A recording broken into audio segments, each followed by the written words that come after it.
A very warm good evening to all of you. Welcome to the 163rd session of CENTA's webinar series for teachers. I hope all of you are keeping safe and staying healthy. The topic for today's webinar is Learning Disability and Invisible Handicap. And the facilitator for this session is Ms. Sakshi Joshi. A very warm welcome to you, ma'am. Before I hand over the session to ma'am, just a brief introduction about our facilitator today. Ms. Sakshi Joshi is a rehabilitation psychologist by profession. She has completed MA in Applied Psychology from University of Delhi South Campus.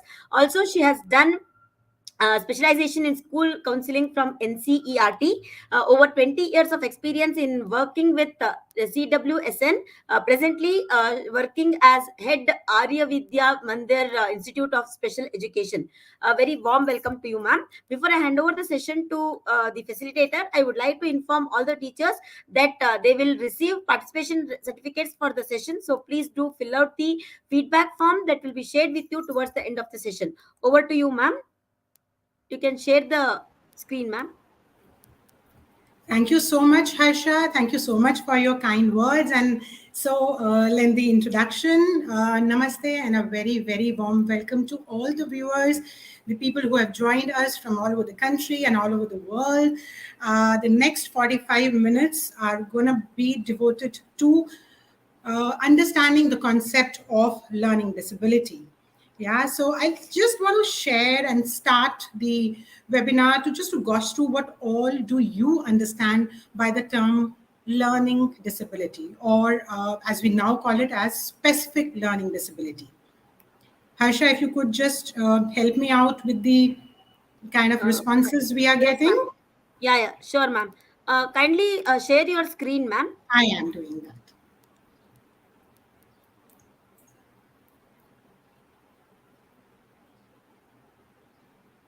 Is it visible, Harsha?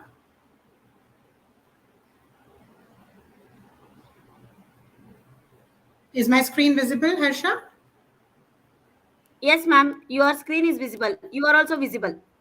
Thank you so much. So would you please help me out with the few responses from the participants? Dyslexia. What do they understand?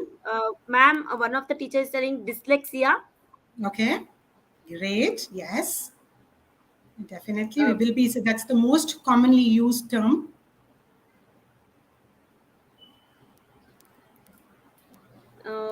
Another teacher is telling when the child is not able to learn at the normal pace with all other children, difficulty in learning new things, finding difficulty in understanding concepts.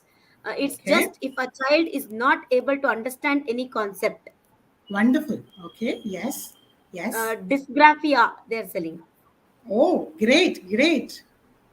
Good to have the audiences who are already so informed. Congratulations to each one of you. Great. Schizophrenia. Okay. ADHD. Okay, yes. A kind of problem for children in understanding the concepts. Absolutely. Yes, yes. Autism. Okay. Hearing imparting. Difficulty Hearing in identifying impairments. letters. Yeah. Okay. Difficulty in identifying the letters. Yeah. Dyscalculia. Okay. Dyscalculia. Normal eyesight. Yeah. Normal eyesight and hearing and normal IQ, but learning disabilities. Great. Yeah, thank you so much for all your responses, and a lot of you are correct and a lot of us are very near. So in the next 45 minutes, what we're going to do is we're going to explore the topic of specific learning disabilities. We'll try and understand the definition, the causes, and specifically the red flags. Yeah, and also the different types. Yeah, which all you have been talking about, dysgraphia and dyslexia. So we will be talking about that, and we'll also be touching upon a lot of myths which we have. So basically understanding the concept of specific learning disabilities and also trying to understand how these people feel. Yeah, so first thing first, I'll start with the definition. The definition which I've taken is as per the Diagnostic and Statistical Manual of Mental Disorders, which generally we call as DSM-5. So on the basis of this, we diagnose actually children with learning disability. Now, DSM says that learning disability is a type of neurodevelopmental disorder that impedes the ability to learn or use specific academic skills. Example, reading, writing, or arithmetic, which are the foundation for other academic learning or higher order things like the problem solving or comprehension. Yeah, so when we talk about learning disability, it is neurodevelopmental. So it is a processing disorder. Yeah, it is not an inability to either see or hear. There is no impairment either to hearing, to the vision. It is the processing difficulties with the child which actually lead to specific learning disabilities. Now, coming to a few numbers, actually, an estimated 5 to 15% of school age children struggle with learning disability. I think that's the objective of today's webinar and creating awareness. An estimated 80% of those with learning disorders have reading disorders, in particular, commonly referred to as dyslexia. So I think it's very understandable when I said the term learning disability, we instantly associated it with the term dyslexia, because the major chunk of specific learning disability actually is covered by children with dyslexia. Also, 1/3 of people with learning disabilities are estimated to also have attention deficit hyperactivity disorder, commonly known as ADHD. Like, one of the participants also responded that yes, approximately 1/3 children also this is a comorbidity which happens along with the learning disability amongst children. Now, why this awareness, why this webinar, why it becomes difficult is because if we look at the statistics, of children with disabilities, right? Now, this data which I'm sharing with you all today is from West. I couldn't get some data from India, but then I know that we have audiences across the entire world. So this is valid. And also, the numbers are not different in any country. Yeah, the status is same because learning disability is not restricted to any socioeconomic status, any culture, or any language or linguistic backgrounds. So the latest data which I'm sharing with you all is of 2017-18. And if we see the bifurcation of difficulties, disabilities, major chunk like 18.6% is covered by speech or language impairment. Yeah, autism, which we call as autism spectrum disorder, 7.9% by autism. Intellectual disability by 7.2%, which generally make a part of our special schools or special population, and other disabilities 5.8. But then if you notice, almost 50%, that's 48.9% to be precise, and I'm sure now it is approximately 50 and more than that, is covered by specific learning disabilities. So it's very important for us to be in education industry to have understanding of what specific learning disability is all about. Now, coming to a few myths and facts, I think this will answer a lot of your responses and clarify a lot of your doubts. I'll start with the first one, that all learning disabilities are the same. That is definitely a myth. The fact is that every person, has different symptoms, and the severity and the symptoms can vary from person to person. So in fact, they say that no two people or no two students with learning disabilities are same. A very important myth to be broken: children with LD has low IQ. LD here stands for learning disability. Children with LD has average or above average IQ. That is the fact. And that's the reason they are very much a part of our mainstream education system. They are found in our schools with the state boards, the national boards, and not a part of special schools. All LD is cured by adulthood. That's another myth. But then, as other disabilities, learning disability is also a lifelong condition, but with right support, they can achieve their goals, they can learn. That's, again, one of the objectives for today's interaction. Children with LD are lazy. So, a lot of us who are not aware of what the child is going through and why is it happening, we feel that, the children are lazy or laid back or demotivated or not doing anything at home. Parents are not supporting, they are not making the child study. But then children with LD actually, in fact, work harder, but the results are not proportionate. LD and ADHD often coexist. I think this is something which we've already learned, that yes, 1/3 children with learning disability also has ADHD, which makes it even more difficult for them to cope up. Going on to the other characteristics. So yes, we have understood that, the learning disabilities is specifically a disorder of difficulty with reading, writing, and numbers. But with that, they have other characteristics or other concerns also, like small attention span. So most of the children with learning disability have very, very small attention span. They are highly distractible. They find it difficult to attend to details. They have limited memory.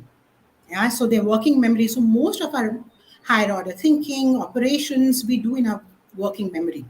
When it is rehearsed, goes to the long-term memory. But since they have limited working memory, it becomes very difficult for them to retain information. So you teach one day and they answer, and the next day it's again, they're again forgotten, and you feel, oh, the child probably is being lazy again, or is making, is taking you for a ride sometimes. But then the child genuinely has limited memory. Inadequate gross and fine motor skills. So a lot of children with learning disability shows concerns with development of their gross and fine motor skills. So we will be in fact exploring this aspect a little more further. They also have emotional concerns. So they have difficulty with their emotional regulation as well as emotional expression.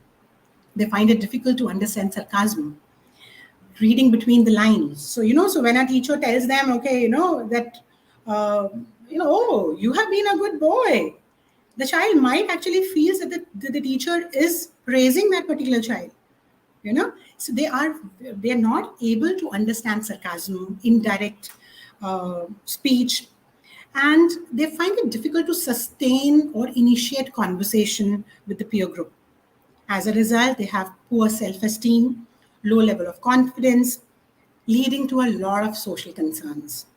So when we talk about children with learning disabilities, please understand that their concerns are not limited only to reading, writing, or arithmetic, but they are spread in all the areas of their life. And that is why it's very important for us to help them at the right time. Coming to what are the probable causes of SLD. So I'd like to highlight the word probable here, because till today, there is no short kind of cause of specific learning disability has been found by the researchers. And telling you frankly, more than causes, they can be taken as risk factors. That this might, because there's no cause and effect relationship still established. So we have biological causes, we have environmental causes, and we feel that, it's the interaction of both which might lead to learning disability. First among them, as you can see on the screen, is neurological dysfunction. So as I rightly, again said right in the beginning, that it is the disorder of processing. So the neurological dysfunction may be the brain function because of some sudden injury, allergy, or some trauma, can lead to neurological dysfunction among children. But the major chunk, of causes is actually caused by heredity. It is established that learning disability run in families. So the chances are that if you speak to parents of children who are having these concerns, they will say, oh yeah, I also had, difficulty with reading or writing when I was a child. But then, yes, they do cope up over the years using different strategies. But then a major chunk, so 80% allocation is already being given to heredity causes of learning disability. Apart from that, there can be prenatal or postnatal reasons, low birth weight, or exposure to alcohol or tobacco during pregnancy, or lack of oxygen during the birth, birth asphyxia, what we call as prolonged labor, right? So all these factors can also lead to specific learning disability in a child. Coming to the environmental causes, there's so many toxins and chemicals available and present in our environment, specifically lead. So lead is has been actually considered as a major cause of learning disability, which is present in most of the paints which we use. The content is sometimes, some regions is very high in the water we drink.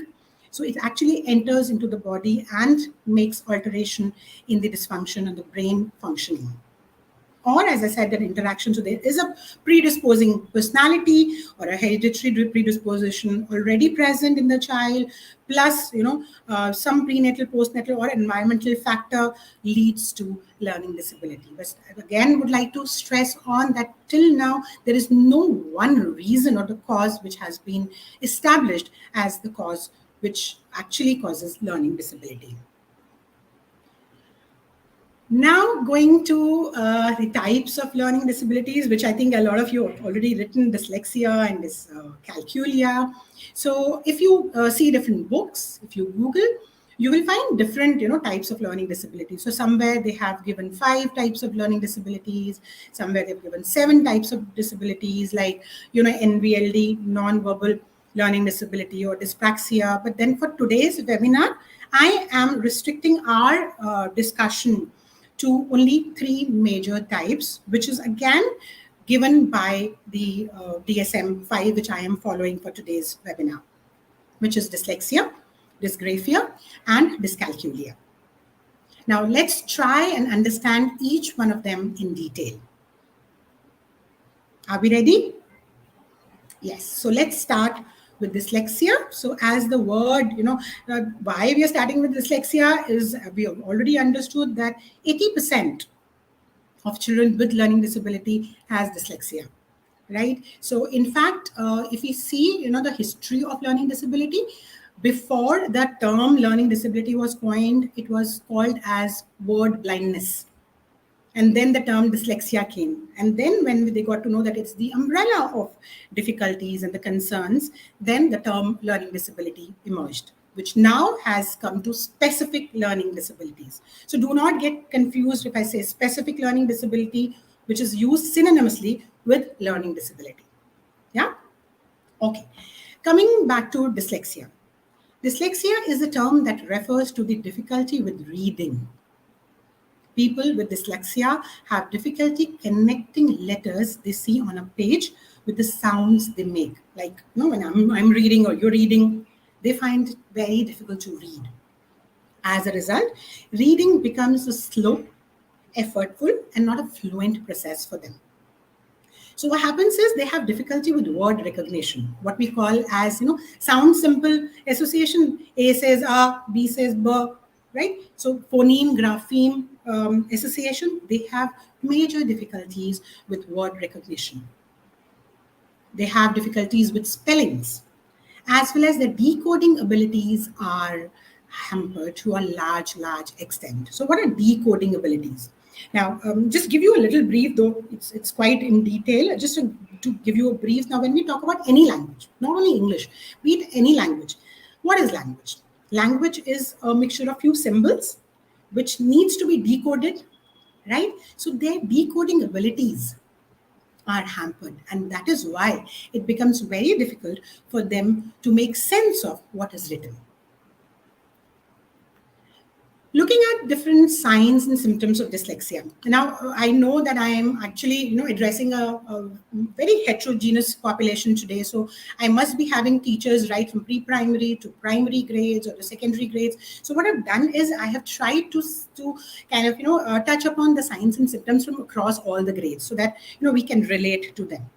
Now, starting from the pre-primary stages, children with dyslexia might show delayed speech, problems with pronunciation, problems with rhyming words and learning rhymes. So, so that is a very important part and parcel of pre-primary education, isn't it, when we do? But they find it very difficult to learn rhymes. Difficulty with learning shapes, colors, and how to write their own name. In fact, not only writing, in fact, to recognize, letter in their own name, that also is difficult. So by the time the child comes in upper KG, so the teacher expects them, okay, I'm distributing your book, you recognize your own name and take your book, but then they find it very difficult. Difficulty with retelling a story in the right order of events. So sequencing is something which is again difficult for them, and that's why when I said spelling. So in spelling, when we see, it has to follow a certain order, right? So since they have difficulty in sequencing, they find it difficult and they get confused in spellings and retelling a story. Trouble remembering names of letters, number of days, or days of the week. Again, sequencing. When we say serial order, okay, Monday, Tuesday, Wednesday, they find it very difficult. Continuing with the signs and symptoms, reading well below the expected level for age. So, say a third grader or a fourth grader, when they read like a first grader. Yeah.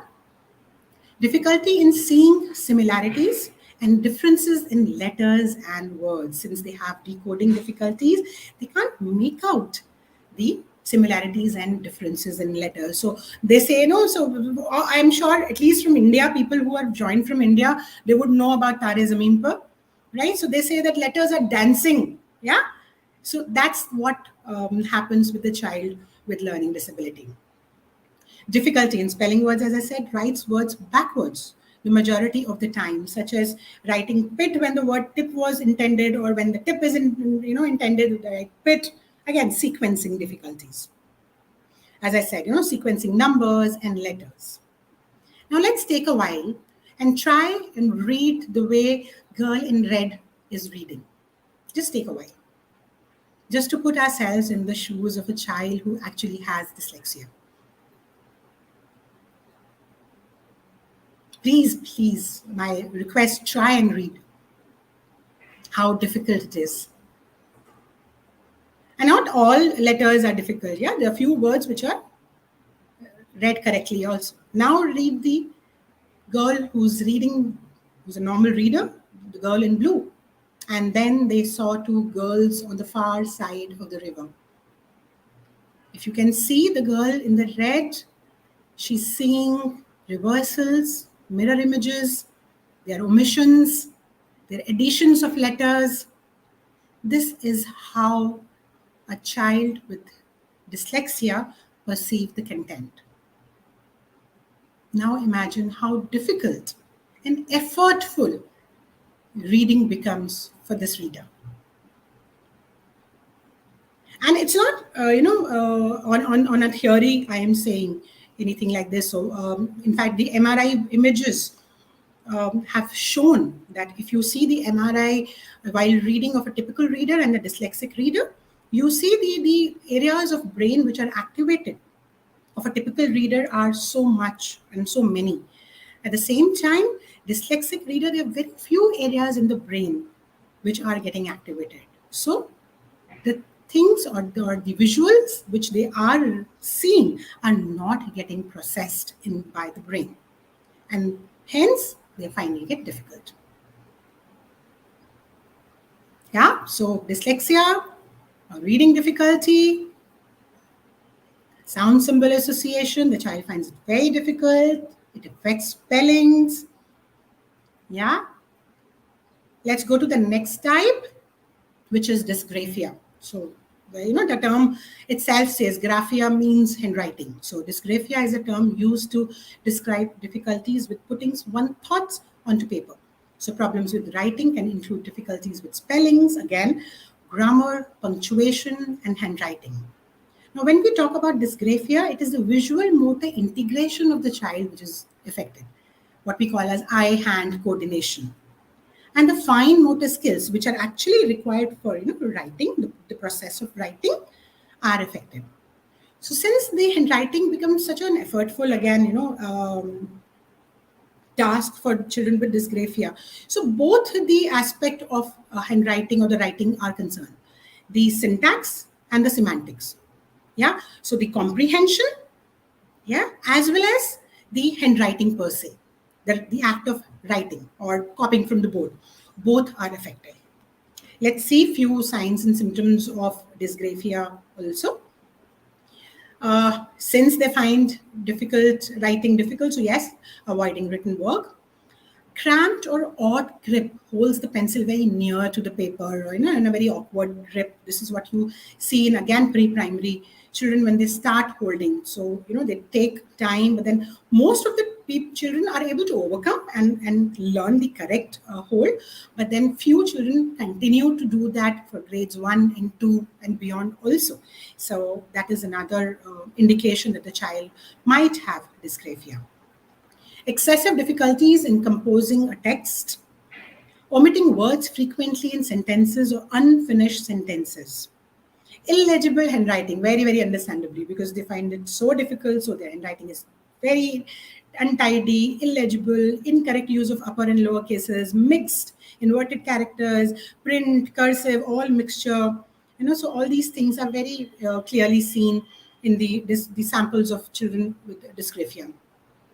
Poorly organized written work, so as I said, so it also affects the semantics, because they are concentrating so much on the act of writing that the organization goes for a toss.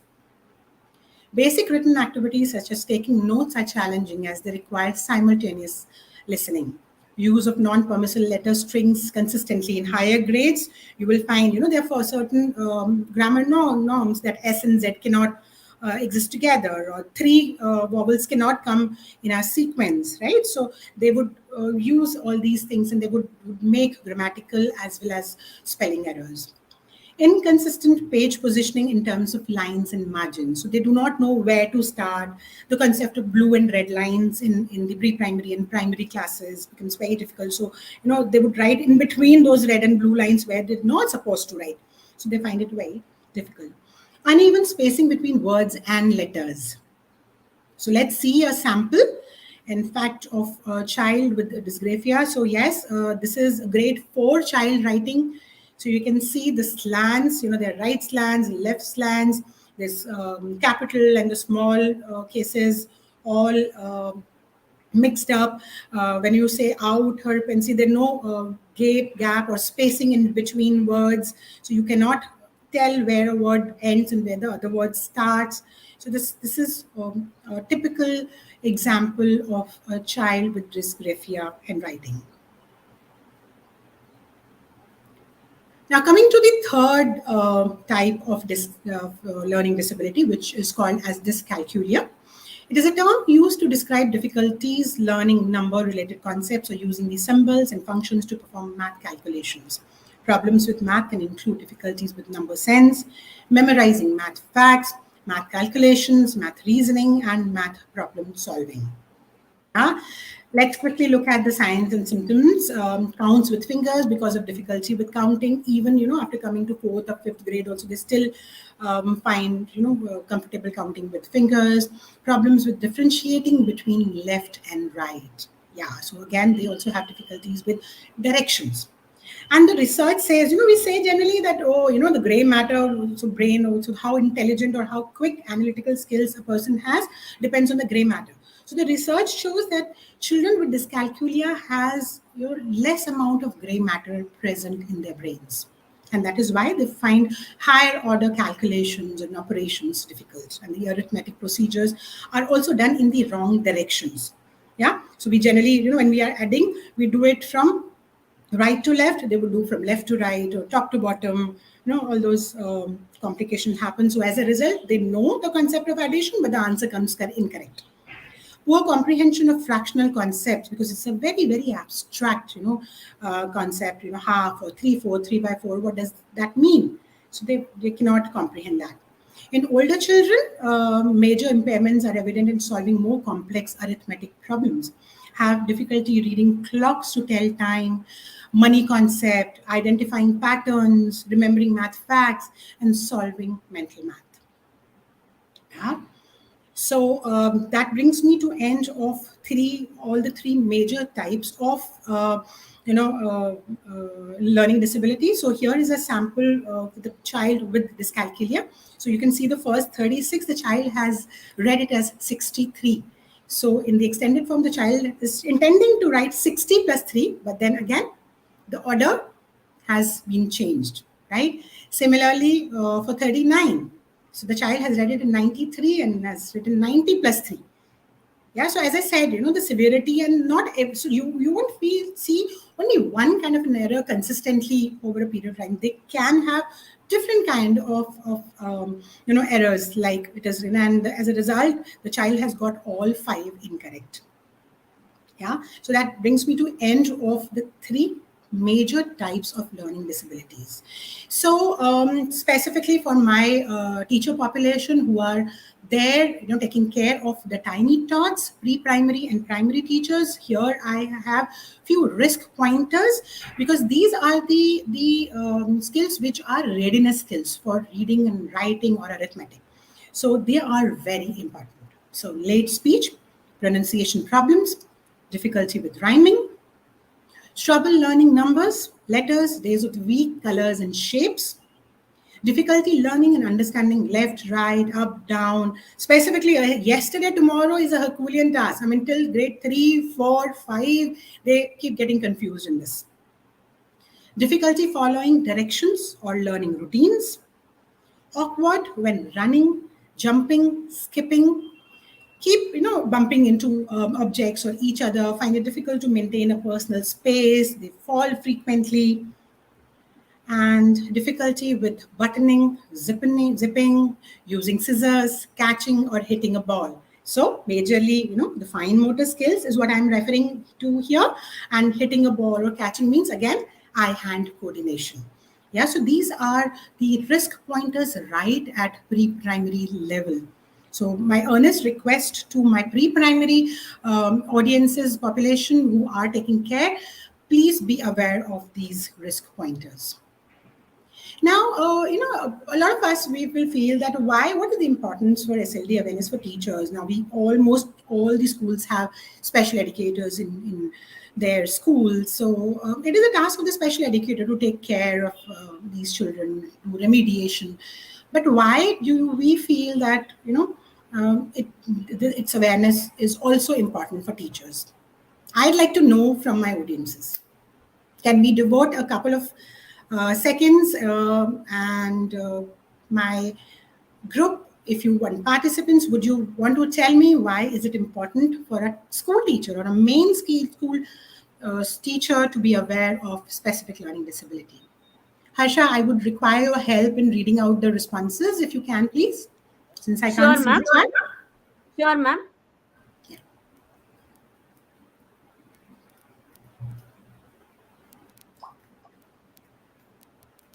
Ma'am, if you could repeat the question, ma'am, for the... Okay, so my question, yeah, that's why I wanted to wake up my audiences also, right? So my question is that why do you think that a mainstream teacher should be aware of specific learning disability? Yeah, because we have special educators for remediation, for helping out these children in most of the schools. Why?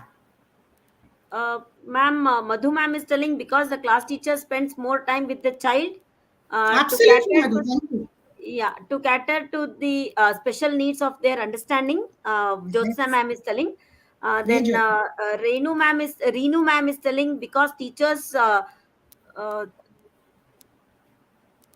teachers are the one who came into contact with these children after their family. Then Absolutely correct. yeah, Ganga ma'am is telling early identification could help in providing right guidance to the child. Yeah, Sunanda, thank you so yeah, much. yeah. Sunanda ma'am is telling we can identify them at the early age and can help them, guide them also. Okay, very nice. Then Absolutely. Shubha ma'am is telling we teach a mixed population of children, so we have to have awareness. Absolutely correct. We'll take one more. That's it. Yeah, Yeah. we as teachers first should be able to identify so that the child can be referred to a special educator or educators. Thank you It's a so very, much. Thank you so much, everyone. yeah, In it's a fact, very critical problem for us. How to solve their problem, how to help them, and how to guide them. okay. Great, great. They are Thank you so pouring, much. ma'am. The answers are pouring in to help the So, child in to be fact, involved Harsha, with they have other. made my task easier. Yeah, because they themselves are aware, they themselves know that it's very important for mainstream teachers to be aware, right? And all of you are correct. And I think I'll just do summarization of all the points which you have said that yes, it is teachers, it is you who are spending maximum amount of time with the child. You are the one who are interacting with the children maximum. You are the ones who are getting the opportunity to observe the children. So you are the one who can identify with all these red flags after their families.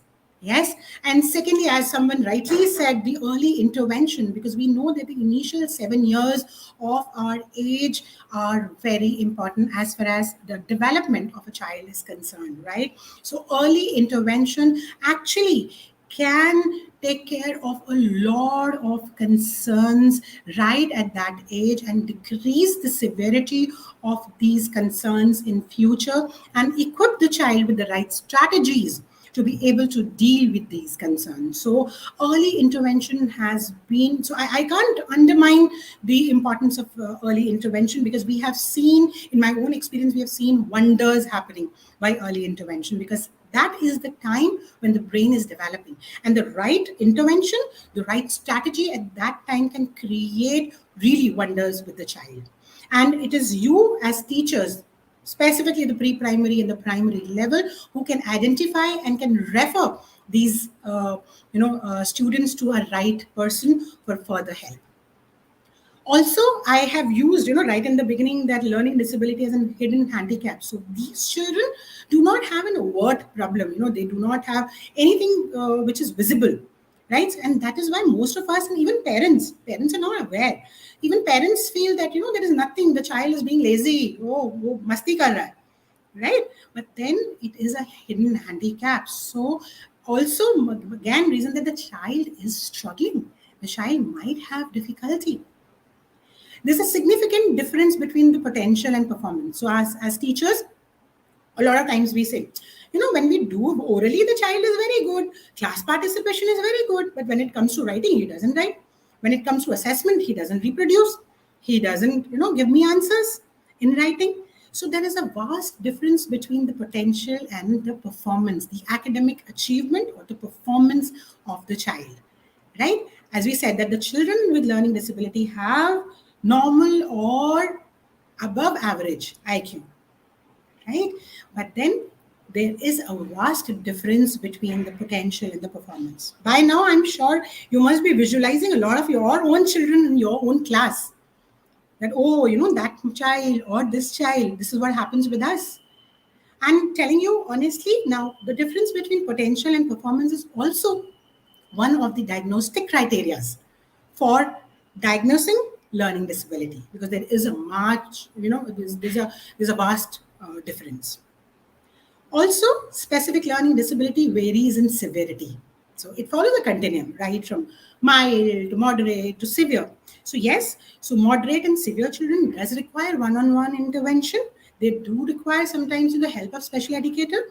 But then the children on mild, they can be very well be taken care by our school class teachers by using different strategies. So you play a very important role.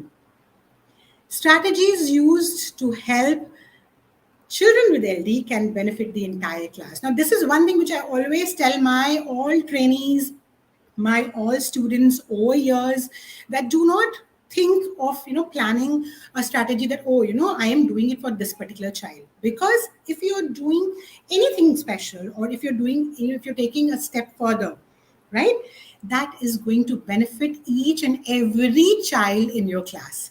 So think with that perspective, yeah, and be creative and think about the children with difficulties also. Okay, so yes, now one of the audiences I remember, as Harsha said that how do we help these children? We know that these children are very much a part of mainstream. They are there in our class. We can visualize them. We can see. We can identify them. But then how do we help them? So there are different levels of teacher training which are always already available. So we have a B.Ed in special education with specialization in ID or hearing or learning disability also. Now, when I talk about B.Ed in special education, that is a 2 years full-time course, which I can understand it's very difficult for teachers to, undertake, taking a break from the career and then going back to it. Now, this is the course which actually qualifies a person to become a special educator and take remediation on one-to-one basis. But apart from that, for upgrading our skills as teachers, there are a lot of diploma and certificate courses also available in the field. Right. So one such diploma course is done by our institute, which is called as Arya Vidya Mandir Institute of Learning, Special Education, where we conduct a 5 months diploma course in learning disability. Now, this course has been designed for the convenience of the teachers because it is online, it is part-time, and it is after school. So the classes happen in the evening thrice a week, from 5 to 7 sorts, so that teachers can update their skills or can learn. Those who are interested or want to help their children can learn while continuing with their profession as teachers, or even the school management or the principals can depute their pre-primary and primary teachers for such training. So apart from this diploma, there's short-term certificates, say 15 days or 1 month, which generally happens during summer breaks, also are available. So we can explore these courses if we really want to understand the remediation aspect and how do we help these children. Dr. Kelly Sandman said, a teacher educated about dyslexia or LD can be the one person who saves a child and their family from years of frustration and anxiety. That teacher can play a pivotal role in changing the whole culture of a school because it's all about attitude. Yeah, so that's the importance of your role. And that's why the awareness is very, very important. So what is most important? Let's just kind of, summarize the entire 40 odd minutes which we have spent with each other. Labeling is not the solution. Yeah. Now I know the terms. Okay, the child can have dyslexia, dysgraphia, or dyscalculia. I cannot go back and label my child. Oh, I think this child has dysgraphia.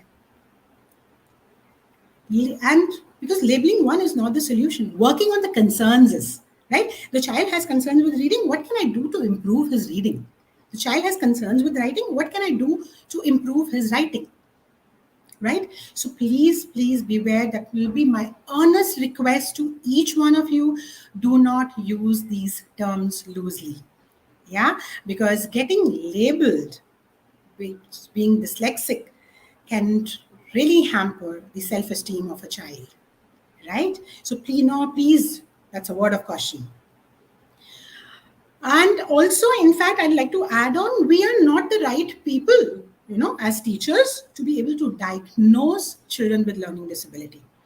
Yeah, children with learning disability can only be diagnosed by clinical psychologist or by RCI approved or licensed special educators. So please, as teachers, do not try to delve into using terms or labeling the child. Think about the concerns.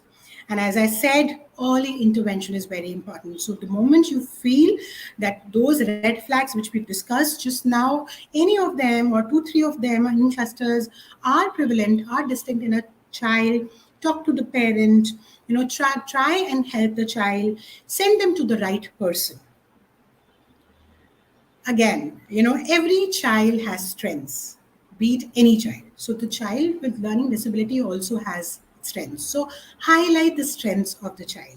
The child might not be able to do few things, but I'm sure, and the child would be able to do certain other things. Right? So always start with the strengths of the child. Children with LD can learn. They just do it differently. So yes, each child with learning disability can learn. Why? Because their cognitive skills are not hampered. They have normal or above average IQ. In fact, a lot of them are gifted also. Yeah, but then they just do it differently. So we need to be a little more creative as far as our pedagogy is concerned. And nowadays, there's so much of stress on differential lesson plans. Right? So we have to be more creative, use different modalities so that not only that child would has a concern with reading and writing, every child can make best use of our lesson which is presented by us. Yeah, so these were the things which I felt are very important for us as takeaways for today's webinar. Like to just summarize with a small video. It's a very, very small video, which probably, I always believe in visuals. So yes, I'm also trying to cater to all the modalities. So, what are learning disabilities? Well, the term learning disabilities is kind of like a blanket because it covers a number of different disorders. Learning disabilities affect how a person takes in verbal or nonverbal information, how they sort, organize, and retrieve that information, their ability to remember it, and even their level of understanding. People who have a learning disability can struggle with spoken language, listening, speaking, and understanding. Reading and writing can be a challenge, and math can be a real hard stone to move. And just like how people's taste in fashion can range from socks and sandals to high fashion on the catwalk, learning disabilities can also range in their severity and how they affect people. Many people with learning disabilities are very intelligent, even gifted. With the right help, they're able to learn just as well as anyone. The alarm bells ring and the red flag is raised that someone might have a learning disability if they need an unusual amount of effort and help to be successful, or if they are unexpectedly underachieving at school or work. The impact of having a learning disability and the challenges that often come along for the ride, including attention, organization, social skills, anxiety, and others, can change as a person goes through life. From school to home to soccer practice, every person with learning disabilities is unique and remains unique as they travel through life.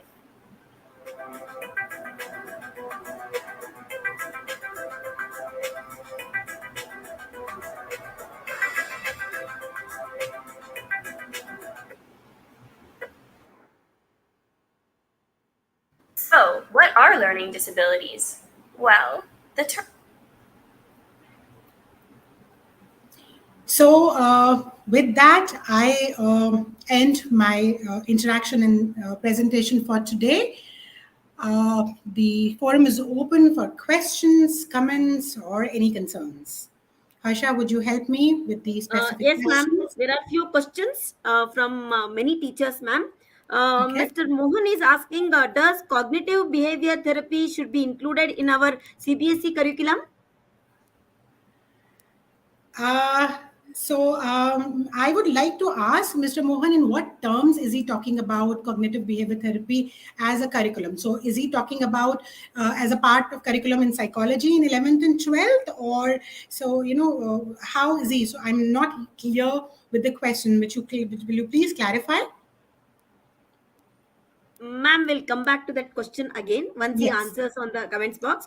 please. Mr. Thapas sir is asking, please discuss about the misconceptions Yes, so that's about what the I, topic. in fact, that's why that slide, the facts and the myths, because most of us feel that learning disability. So, right in the beginning, when I asked, my audiences, what is learning disability, a lot of them talk about autism, and a lot of them talk about hearing impairment or visual impairment. So, any senses, when we talk about hearing impairment or visual impairment or, intellectual difficulty, is not a part of learning disability. Learning disability is specifically is a processing disorder where the processing, maybe visual processing or the auditory processing, is affected. So it is neurodevelopmental in nature. The brain is wired differently and it is actually processing the information differently.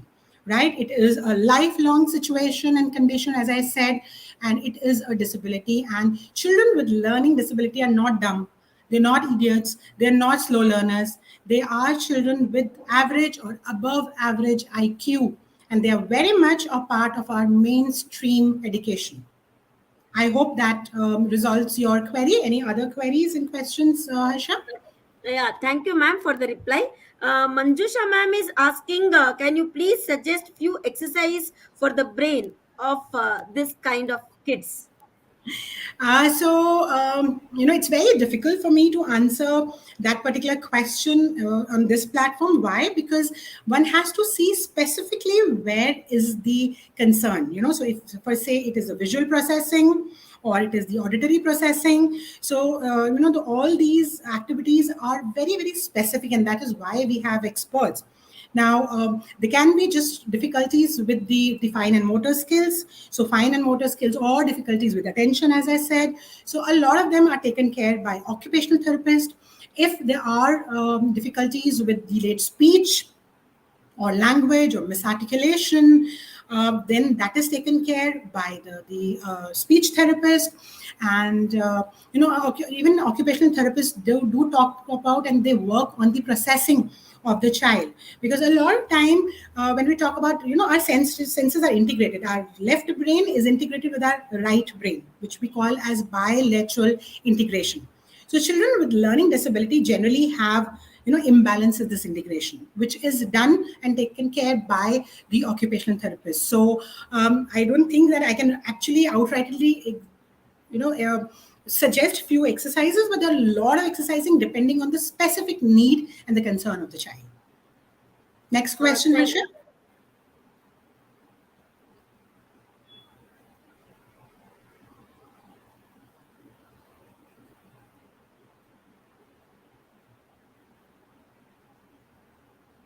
Harsha, can you hear me?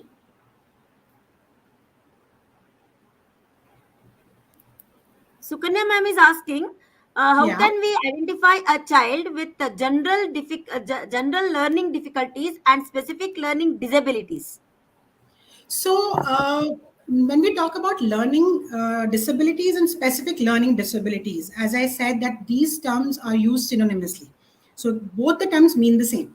Earlier, it was called as learning disabilities. Now it is called as specific learning disability. Whereas learning difficulties are difficulties in learning, right? They are not disabilities. They can be easily overcome. Yeah, they can be because of difficulties, could be because of the language deficit, it could be just because of lack of instructions. It could also be, the difficulty could be because of the lack of exposure, or poor nutritional level, or deprivation, or some trauma or emotional concern of the child, which is hampering in the learning of the child. But learning difficulty is different from learning disabilities. I hope that answers your question. Thank you for the reply, ma'am. Mangla ma'am is asking a very maybe interesting or a different type of question, ma'am. She's Please. handling grade 10th, grade Okay. 10 class, Mm-hmm. but she doesn't know how to help the child. There is one child to comprehend, to solve problem in math. Don't Okay. know how to start, as these children don't have basics, but they are in Yes. 10th grade. There is a Yes. challenge to the I can understand. Yeah, yeah. So, in fact, as a matter of fact, a lot of children with learning disability goes undiagnosed even until their adulthood. And that becomes, so difficult when they are already in 10th, they already have a pressure of their board examination. It becomes so difficult and at that level, teachers, are talking about higher calculations. It becomes very difficult for the teacher also to cater to the needs of the child. But then yes, what I can suggest you is that start working right from the concept of for the child, and taking the few easy ones. Once the child gains the confidence doing basic operations, you will see the further battle becomes very easy. Initially the graph of learning is going to be slow, but then it will be kind of will fasten. But then I'm very happy, and I think I would like to congratulate you that being a teacher in 10th grade, you're so considerate and concerned about this child. So what you can do is you can partner with the parent, right? So you can identify few areas where you think the child would need, few things you can work, and few things you can ask the parent, or if the child is going for any classes, or and ask that person to work. Right, so let's collaborate, because only with school pressure and the continuous classes probably you will not be able to do, right? So collaborate, because it's a teamwork at the end. Yeah, give him some easier worksheets on the conceptual learning, the lower grades. So you can take help of your lower grade teachers, like say 5th grade or 6th grade. Which kind of worksheets are they using? So once you give those lower level worksheets to this child, that again will help him gain the confidence and clarifying his concepts. Then the difficulty level can eventually be increased. I hope that answers your query. Thank you for the reply, ma'am. Alka ma'am is asking, there is a child whose speaking skill is very good, but writing part is not so very clear. What Yes. strategies can be used to help her? Please suggest, ma'am. Yes. You see, typical. I said, verbally they are good, but when it comes to reproduce or, putting their words or their thoughts on paper, they find it very difficult. So now, when you're talking, there are a lot of modifications as well as accommodations given by different boards, right? Even for the person, the earlier query with respect to 10th grader.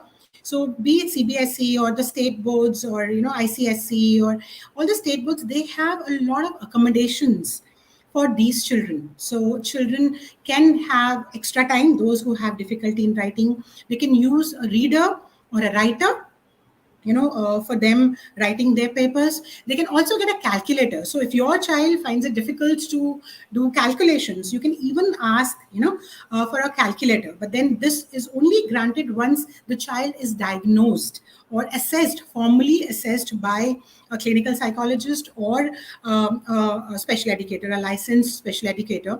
So all the boards accept those reports and they provide these kind of accommodations. With this particular child, there are different modifications which the teacher herself can do. For example, the assessment, taking the assessment verbally, orally, not asking the child to write, because we know that in the later grades or the senior grades, the child might get a writer. So if the child is able to reproduce or give you correct answer verbally, it is taken care. It is taken. Maybe the weightage you are giving to the child is half. So say a question is for 1 mark, right? And you are the answer given by the child orally is correct. You mark him half the mark. So at least the child is not failing. The child knows that you also know that the child knows, and child is getting the evaluation, the assessment based on his abilities, right? So there are a lot of modifications as teachers in collaboration and coordination with your own principals or your own school authorities you can make for these children, like exemption of maybe maths or exemption of second or third language, because we know that these children find it, learning new languages are a Herculean task for these children. So yes, we ourselves have been, helping these children by skipping, maths and science for these children and giving them easier subjects like EVS in 9th and 10th grade. So all those options are available by the board. So all the boards, when we talk about the national level boards or state level boards, are also very child friendly. The need is just for us to be aware and reach out and make parents also aware. That's it. Thank you for the reply, ma'am. Harshanan Kaur ma'am is asking how to help children with learning disabilities who are emotionally unstable.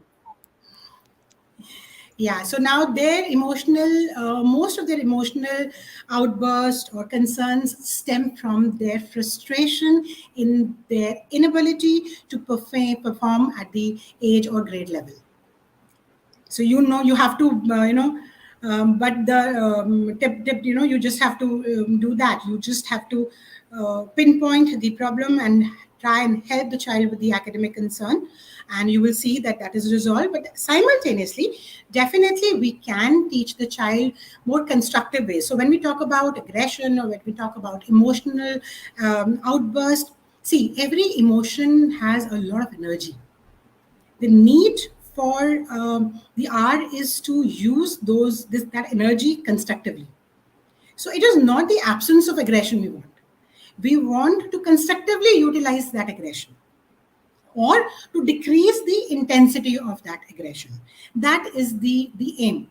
That can be done by the counselors, school counselors, that can be done by the psychologist, that can also be done by teachers just teaching simple yoga or breathing exercises to children.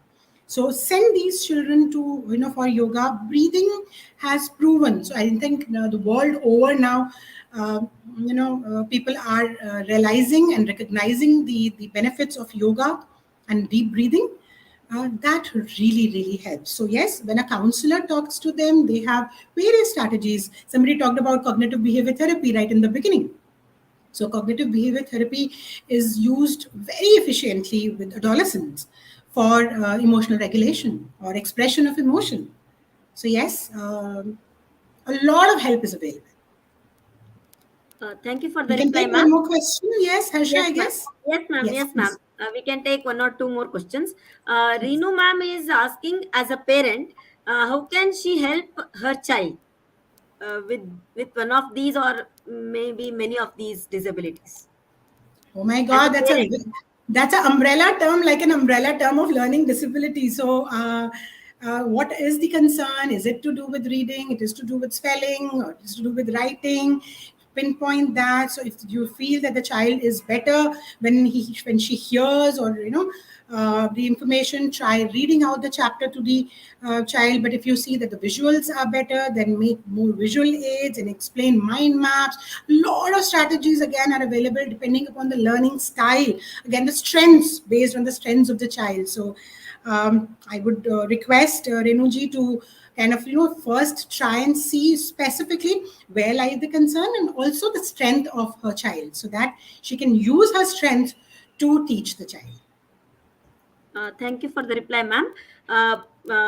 Pitu is asking about how should we help the parents to accept the child Yeah. or Oh such my children. God. Oh my God, that's the most challenging task, Gituji, which we all face in this. I think working with children with special needs. So um, that's a Herculean task. But then, yes, we as we have to psychoeducate the parents. We have to keep persisting, keep telling them. And one very important thing, as I said, that concentrate on the strengths of the child and tell the parent. The moment you're going to tell the parent that whatever you are saying is for the benefit of the child, it might take some time, but they will come back and trust you. It is a Herculean task. It's very resistance from the parents, non-acceptance from the parents' side is a burning issue, I would say. And who doesn't want a child without any concerns? Tell me. As parents, we all are parents, right? We all want our children to be wonderfully doing well in all the areas. Actually, that's something which is unrealistic, but then that is what we want. So it is not easy for them to accept. It is not easy at the same time for the parent to live with these kind of concerns, because these children can be really hands-on. We as teachers are spending what, 5 to 7 hours every day, but the rest 16 to 17 hours they're spending with their parents, right? So the moment you're going to help them how to deal with them in a better way, how to handle, psychoeducate them that yes, it is a difficulty and at the same time it can be helped, there's help available, then the chances are that eventually they have their trust back on you, and then they also collaborate and work with the child. Thank you for the reply, ma'am. Will the music classes help such children, ma'am? There is one of the teachers is asking. Uh, my counter question would be that does music classes help all the children? Yeah, I mean, these are the things which. So, why are we considering the child with learning disability as a different child? He might have certain needs which are different, but then the child is a child. After all, he would have his interests. In fact, if the child has a good music acumen, that can be a good profession for the child in future, because that music does not require too much of reading and writing, right? So the vocationally, if the child wants to pursue it further, or pursue it as a performing art, why not? And if the child has interest, but then yeah, if you are pushing the child into it, definitely the child will repel, right? So a lot of factors, but then yes, music, yoga, uh, I mean, they're not going to do any harm to the child, definitely. Thank you for the reply, ma'am. Lakshmi ma'am is asking, is there any age limit to join the course? And few No. of the teachers, yeah, few of the teachers, they're asking for the diploma, this thing, ma'am. If you can share that particular slide once again with the participants, that would be great. Okay, And okay. So in and fact, also I'm the just sharing. institution, ma'am. And also the Yes, institution, this one. Yeah, both the slides, if you can share it, we can I conclude the will session. just share.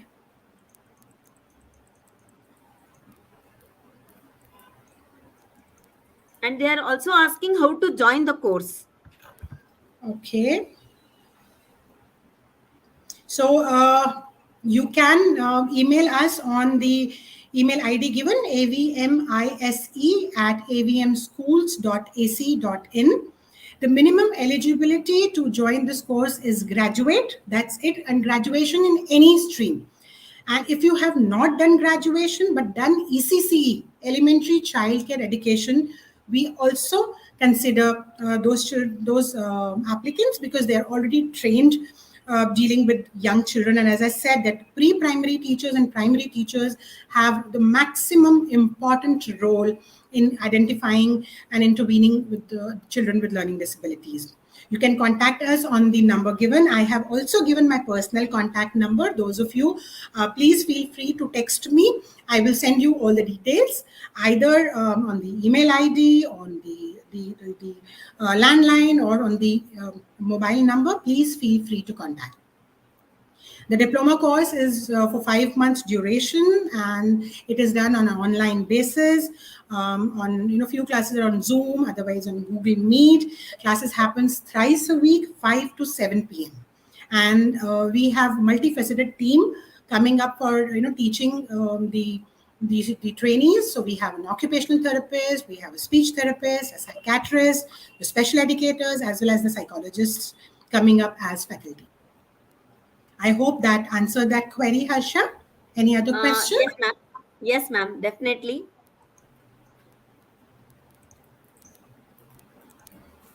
I think we have exhausted the questions, ma'am. Right now, maybe they might come up. They might come up.